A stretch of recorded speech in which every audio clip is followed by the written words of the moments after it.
I want to go to some interesting polling analysis, which shows a lot of young voters have moved away from the Greens in the last quarter of the year.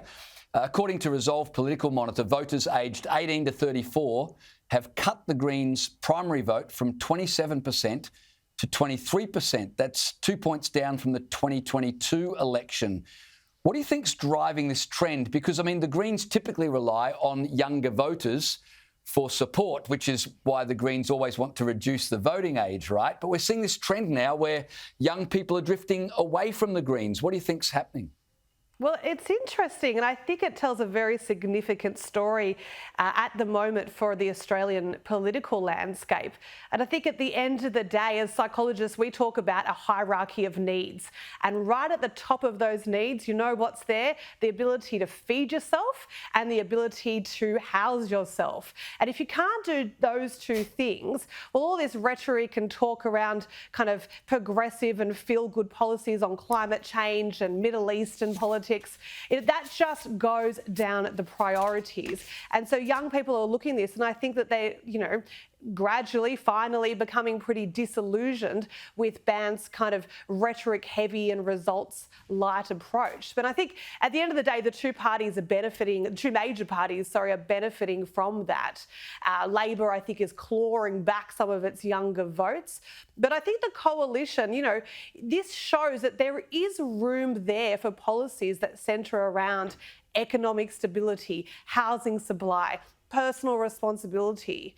And these are the exact values the coalition should be amplifying. So there is room there for young voters for the coalition. But here's the kicker, James. I think out of these figures today, what it showed actually is that whilst both major parties are gaining in young voters, by the time you get to middle-aged voters, that's probably me, and definitely over 55s, they are decisively going towards the coalition.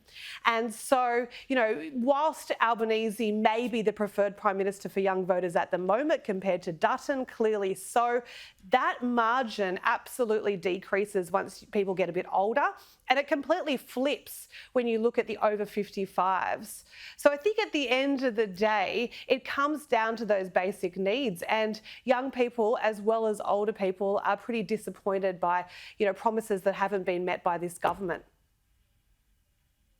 My heart was in my mouth for a minute there, Claire. You talked about young voters, then middle-aged voters like yourself, and then I wondered where you were going to go and where you were going to put me. Hey, before I let you go, as a psychologist, obviously this is the time of year people are making New Year's resolutions. Is it too late for people who haven't made resolutions? How important is it to make resolutions, and what are some tips on making resolutions that will actually be meaningful? Well, I know not everyone's into New Year's resolutions. I love them. I think there is something really enticing still with human nature of a blank page and a fresh start tomorrow. But, of course, you can make resolutions 365 days of the year. My tip for everyone wanting to make resolutions is to think small, think about habits. And a habit is a small behaviour that is done consistently. So if you want to clean up your diet, don't go the full hog and cut everything out. Just think about reducing, say, your intake of soft drinks for the next 3 months, and then habit stack, we call it as psychologists. You stack another habit onto that in a couple of months' time. So think small. 80% of resolutions don't work. People don't stick to them. I think generally it's because people have too great expectations for what they can achieve. And when motivation dwindles, which it's going to do, you want those new habits to be fairly easy. Very good advice. Clare Row, always a pleasure to talk to you. Have a happy new year. Whatever you're doing tonight, I trust you enjoy it, and all the very best for 2025.